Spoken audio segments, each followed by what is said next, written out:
अब आप सबकी खिदमत में मोहतरम अबू आसिम आजमी साहब से गुजारिश करने जा रहा हूं और आप सबकी तरफ से गुजारिश करूंगा, एक शेर नजर करता हूं, प्रोफेसर वसीम बरेलवी का एक शेर नजर करता हूं। कौन सी बात कहां कैसे कही जाती है, यह सलीका हो तो हर बात सुनी जाती है। जोरदार तालियों से इस्तकबाल कीजिए कायदे कौम व मिल्लत मोहतरम अबू आसिम आजमी साहब माइक पर। मैं सबसे पहले मुशायरा के तमाम मुंतज़मीन को जिन्होंने आज ये जुर्रत की कि एक मुशायरा गोंडी में किया जाए, उन सबको बहुत बहुत मुबारकबाद पेश करना चाहता हूँ। स्टेज पर बैठे हुए सिर्फ हिंदुस्तान ही नहीं पूरी दुनिया में मशहूर हमारे फ़र्रुख साहब जो नज़ामत कर रहे हैं, और तमाम शायर व शायरात, तमाम मेहमानात, भाइयों और बहनों, दोस्तों, प्यारे बच्चों,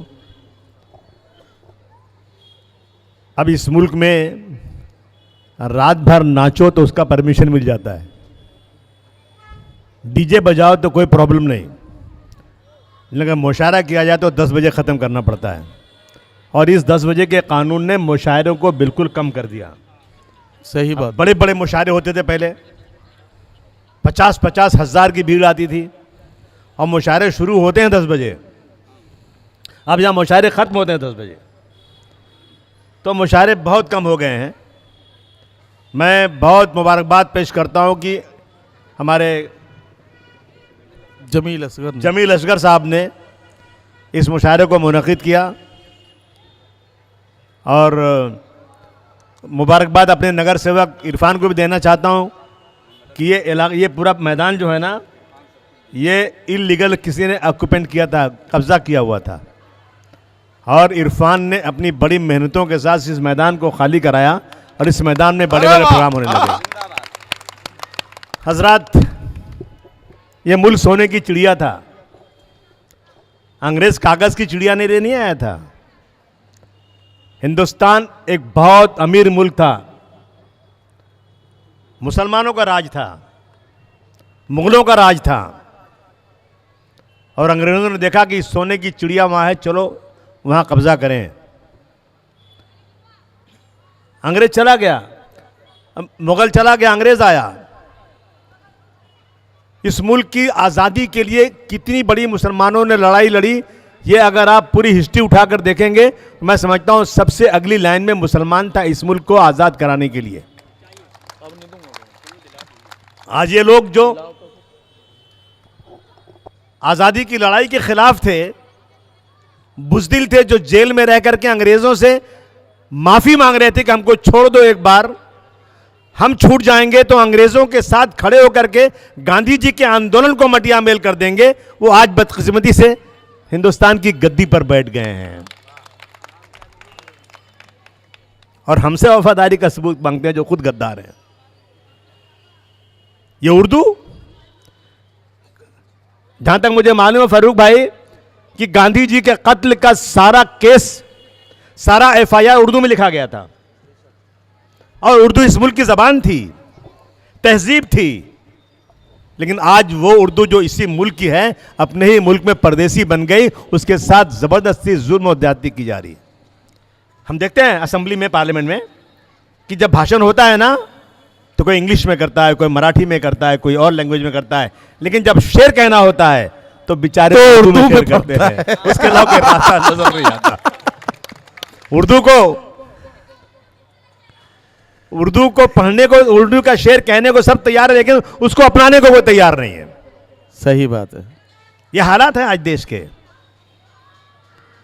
दोस्तों, आज सबसे बड़ा मैसेज ये है कि आज इस मुल्क में 15% मुसलमान हैं, 85% गैर मुस्लिम है, और जिनकी सरकार है पूरे देश में है, वो लोग इन 15-14% मुसलमानों से 85% को डरा रहे हैं।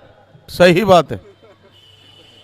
उल्टी गंगा बह रही है, उनके पास कोई इशू नहीं है, सिर्फ हिंदू मुस्लिम करो, हिंदू मुस्लिम करो, और हिंदू और मुसलमानों को लड़ाकर इस देश के अंदर वो सत्ता में बैठे हुए हैं। मुल्क बर्बादी के कगार पर खड़ा हो गया है। जितना कर्ज मुल्क ने 1947 से 2014 तक लिया था उससे डबल कर्ज 6 साल में इस सरकार ने ले लिया, मुल्क को कर्जदार बना दिया। मीडिया इनके जो तलवे चाट रही है, मीडिया सच्चाई नहीं दिखा रही है, तलवे चाट रही मीडिया। आज हम इस मुल्क के रहने वाले हैं। मैं सबसे पहले एक ही मैसेज देना चाहता हूं दोस्तों, कि हम इस जैसा हमारे बस्तवी ने शेर पढ़ा कि हमें इस मुल्क में सबसे पहले हिंदू और मुस्लिम की एकता को लाना पड़ेगा। बेशक बेशक, क्या अच्छा पैगाम है। इसलिए किसी से डर के नहीं, डरते तो अल्लाह ताला से, दुनिया में किसी से डरते नहीं हम लोग। मैं किसी से डर के ये पैगाम नहीं दे रहा हूं, मैं रसूलुल्लाह का पैगाम आम करना। रसूलुल्लाह ने कहा था, जितने लोग बैठे अगर मैं इनसे कहूं रसूलुल्लाह के जान दे सकते हो, एक एक फर्द कहेगा कि मैं अब भी अगर कहोगे तो मैं रसूलुल्लाह के अपना पूरा खून बहाने को तैयार हूं। बेशक बेशक, बोलो सही है कि नहीं? हाथ उठा के बोलो रसूलुल्लाह के लिए अपनी जान देने को तैयार हो। बेशक बेशक। खुदा की कसम मजा आ जाएगा अगर तुमने एक काम कर दिया तो। ये जो लोग जाकर एक एक जगह पर हिंदू भाइयों के बीच में मुसलमानों को बदनाम करने की कोशिश कर रहे हैं, ये लोग जो हैं मुसलमान लड़की से शादी करेंगे तो 2 लाख रुपया देंगे जी, और हमारा मुसलमान किसी हिंदू से शादी कर लेगा तो जाकर के उसके घर में उस औरत, उस लड़की को, उस लड़के के घर वालों को इतनी तकलीफ देंगे कि वो अगर कहेगी नहीं इसने मुझे धोखे से शादी किया।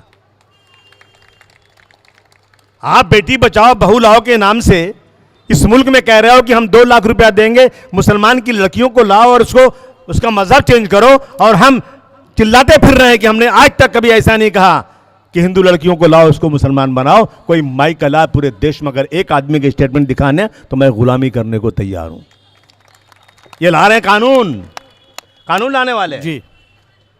डॉक्टर भीमराव अंबेडकर के कानून की धज्जियां उड़ा रहे हैं लोग। 75 सालों से सोई हुई है मेरी कौम, मैं इस कौम को आज जगाने आया हूं। 75 सालों से सोई हुई है मेरी कौम, मैं इस कौम को जगाने आया हूं। तमाम कौमों ने तैयारी अपनी कर ली है इस बात की, मैं आज तुमको खबरदार करने आया हूं। वाह, एक ही काम करो, कुछ मत करो, एक काम करो कि जो रसूलुल्लाह ने कहा कि अपने पड़ोसी के साथ बहुत अच्छा सलूक करो, और अगर पड़ोसी भूखा है तुमने खा लिया तो तुम मुसलमान नहीं हो। कहा है कि नहीं कहा है? बेशक कहा है। आज तय कर लो कि मेरा पड़ोसी अगर परेशान है, यहां तक कि इसको रात को खून की जरूरत पड़ जाएगी, वहां बहुत सारे गैर मुस्लिम हो, सबसे कह दो हट जाओ तुम लोग, हम रसूलुल्लाह के मत वाले हैं, हम अपनी जान को बचा करके तुम्हारी मदद करेंगे। वाह वाह वाह। कसम खाकर कहता हूं इनका पूरा का पूरा बना बनाया जो है ना, सब मस्त खत्म हो जाएगा, इनकी सारी स्कीम खत्म हो जाएगी। ये जो हिंदू मुसलमान को लड़ाते हैं। एक शायर ने बहुत अच्छी बात किया जी, क्या महल और झोपड़ी सबका मुकद्दर फूट जाएगा, हवेली झोपड़ी हवेली झोपड़ी सबका मुकद्दर फूट जाएगा, अगर इस हाथ हम हिंदू और मुस्लिमों का छूट जाएगा। दुआ कीजिए, दुआ कीजिए कि हमें प्यार के रिश्ते रहें कायम। मोदी जी और योगी जी, ये रिश्ते टूट जाएंगे तो भारत टूट जाएगा। वाह वाह वाह वाह।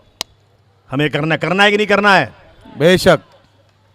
जब गाड़ी चलाओ तो सिग्नल तोड़ के मत जाओ, बताओ कि मैं मुसलमान हूं, मैं मुल्क का कानून की हिफाजत करता हूं। ऐसा गोंडी बना दो कि रात को 2 बजे कोई लड़की जाए ना, किसी की हिम्मत नहीं पड़े उसकी तरफ आंख उठा कर देंगे।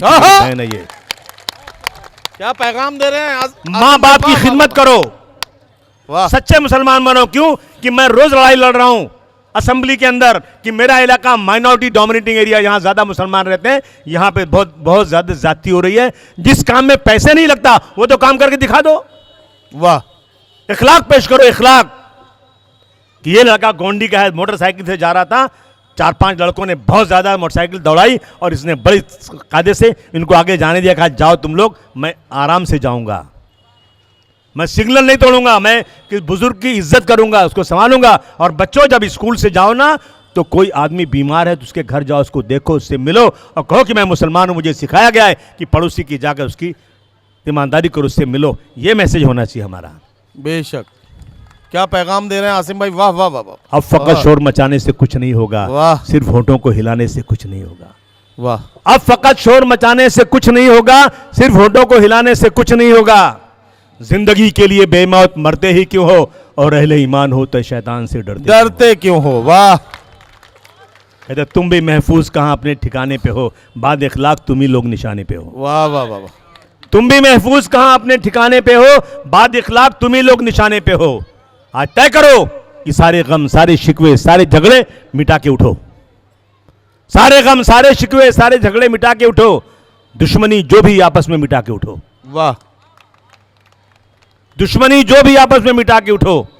याद रखो गोंडी वालों, अब अगर एक ना हो पाए तो मिट जाओगे। अब अगर एक ना हो पाए तो मिट जाओगे, तुम भी खुश पत्तों की तरह बिखर जाओगे। मैं उलमाए कराम के पैर के धूल के बराबर नहीं हूं। मेरी हैसियत नहीं है कि उनके बारे में कुछ बोल सकूं, लेकिन मैं हाथ जोड़कर एक बात जरूर कहना चाहता हूं, गुजारिश करना चाहता हूं, इस मुल्क की सलामती के लिए, मुसलमानों की सलामती के लिए, कि आप किसी मसलक के भी हों, अपने मसलक को चलाइए। वाह। आपका मसलक आपको मुबारक, लेकिन आप दूसरे मसलक के ऊपर कीचड़ मत उठाइए, मत उठाइए। कौम बर्बाद हो रही है इसके ऊपर।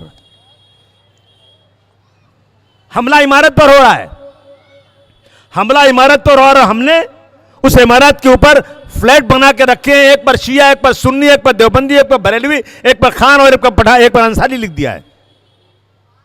हमला इमारत पर हो रहा है। ऐ नादानों, अगर हमला इमारत पर हो रहा है, इमारत गिर जाएगी तो तुम्हारा फ्लैट नजर नहीं आएगा, खत्म हो जाएगा। सही बात। सबसे पहले इमारत को मजबूत करो। शीशा पिलाई दीवार की तरह, किसी की मां ने दूध नहीं पिलाया हो कि उस इमारत के एक ईंट को भी बर्बाद कर सके। वाह। जब इमारत शीशे की पिलाई दीवार की तरह मजबूत हो जाएगी ना, उसके बाद तुमको जितना भी लगाना है फ्लैट पे, नाम लगाना है, तख्तियां लगाना है, लगाओ, तुम्हें मुबारक। लेकिन सबसे पहले मिलकर उस इमारत को मजबूत करो। वाह। इस देश के अंदर हमें है, हमने इस देश को संवारा है। वही हम थे कि सर पर ताज गौहर पांव के नीचे। यही हम हैं। वही हम थे कि सर पर ताज गौहर पांव के नीचे। यही हम हैं कि सर पर खाक पत्थर पांव के नीचे। वाह वाह वाह वाह। मैं मुशायरे में बोलना नहीं चाहता था, लेकिन आपने कहा तो मैंने बोल दिया, क्योंकि बच्चे लोग मुशायरे सुनने हैं, मैं भी मुशायरे सुनने आया हूँ जी। तो मैं फिर एक बार तमाम यहाँ आए हुए शायरों का, अपनी इस असेंबली हल्के में आपका सबका बहुत दिल की गहराइयों से इस्तकबाल करता हूँ, वेलकम करता हूँ, आपका अभिनंदन करता हूँ। बहुत शुक्रिया। आप आए यहाँ पर, कम से कम हंसने को मिलता नहीं भाई। हंसना बहुत मुश्किल है आज के ज़माने में। कम से कम 2-3 घंटे बैठ के हंस तो लेते हैं आपके बीच में। बहुत बहुत शुक्रिया। खुदा हाफिज़।